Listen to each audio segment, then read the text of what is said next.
What if I told you that you could build a solar company from a dorm room? Now, what if I told you the guy who did it lived in a used school bus? In 2019, a mechanical engineering student named Samy was finishing an internship at Volvo. He had an idea, a simple one, solar panels for electric buses. His team liked it. They built a prototype, and it actually worked. Most people would have celebrated, maybe taken a job offer. Samy did something else. He started a company with a friend. No office, just a dorm room and a wild idea. Today, his technology is being used in electric buses, city fleets, and by major automakers. And he runs it all from a converted school bus. But here's the part Samy didn't expect. Building the company wasn't what broke him. Samy grew up in Montreal with two older brothers who also became engineers. From his first day at Concordia University, he knew he wanted to start his own business. He just didn't know what kind. Then in 2019, during his last internship at the Prevost division of Volvo Group, the answer came. He was working on electric buses, massive vehicles, the kind that carry dozens of people. He noticed something obvious.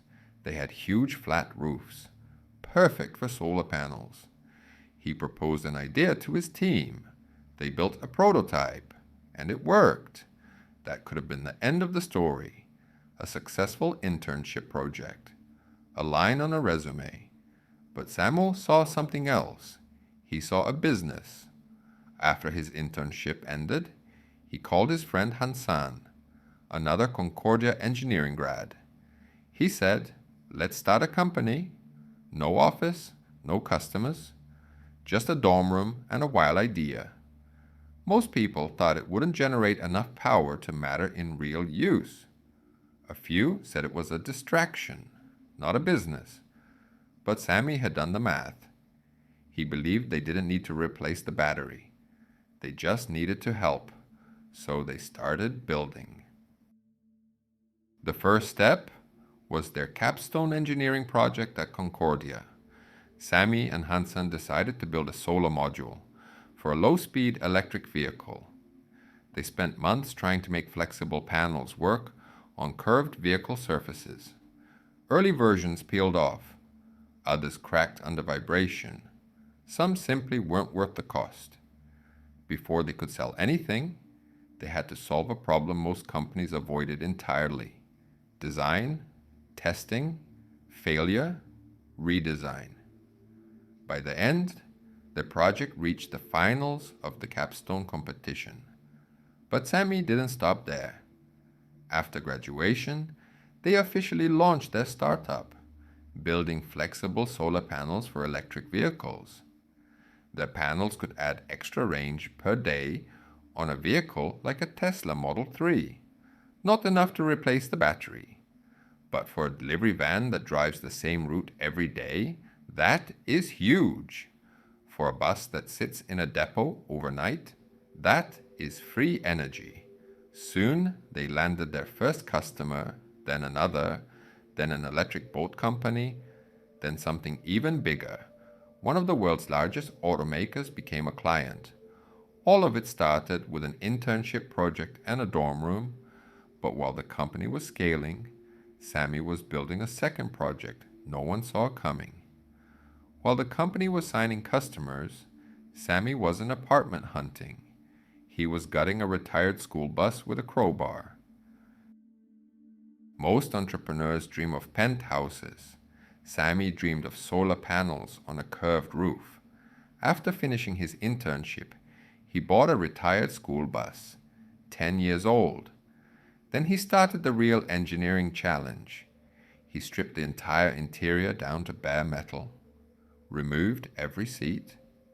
He turned it into a full home, bathroom, kitchen, bedroom, built piece by piece inside a hollow shell of steel. He rebuilt the plumbing, installed the electrical system, designed solar mounting systems from scratch, added insulation. The hardest part?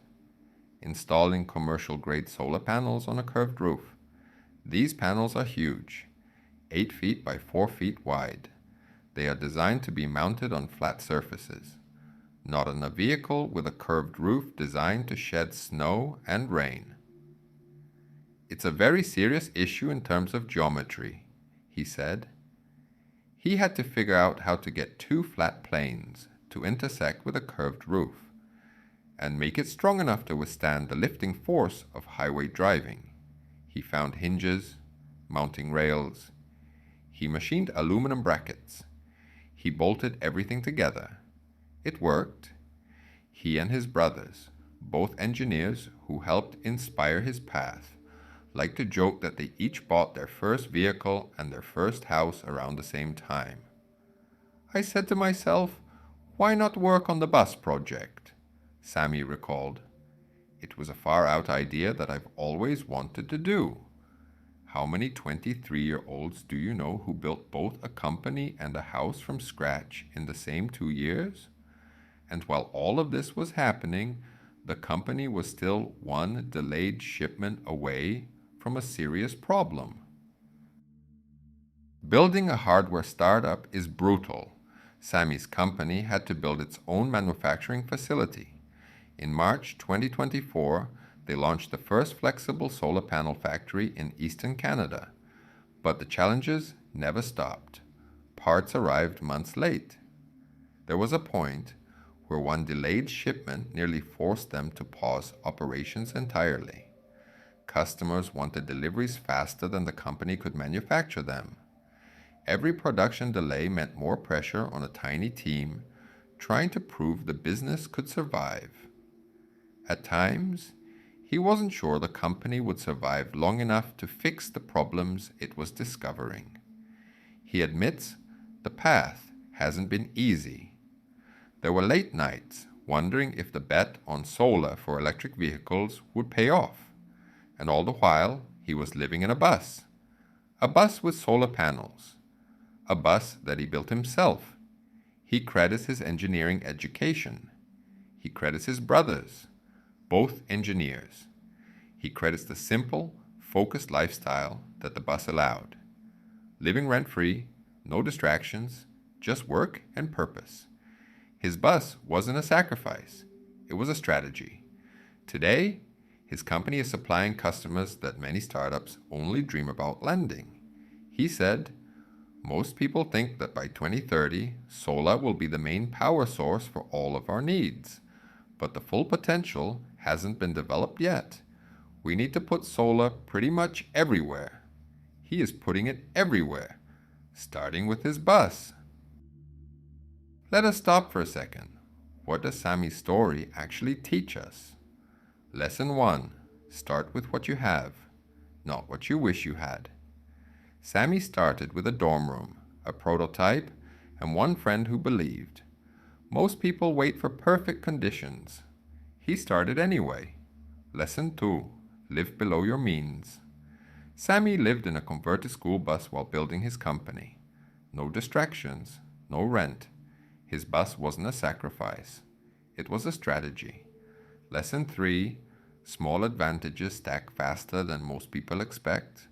A dorm room, a bus, a prototype, a capstone project. None looked impressive alone. Together they became a company. Lesson 4. Build things you actually care about. Samy's bus wasn't just a home. It was a lab, a proof of concept. He wasn't just building a business, he was living his mission. Lesson 5. You don't need permission. Samo didn't wait for a job offer or a grant. He started with a friend. And he built it. So here's the real question. What's stopping you? Most people wait for the perfect time. Samy built a company inside a bus before he had one. Subscribe to Money Fails for more stories like this.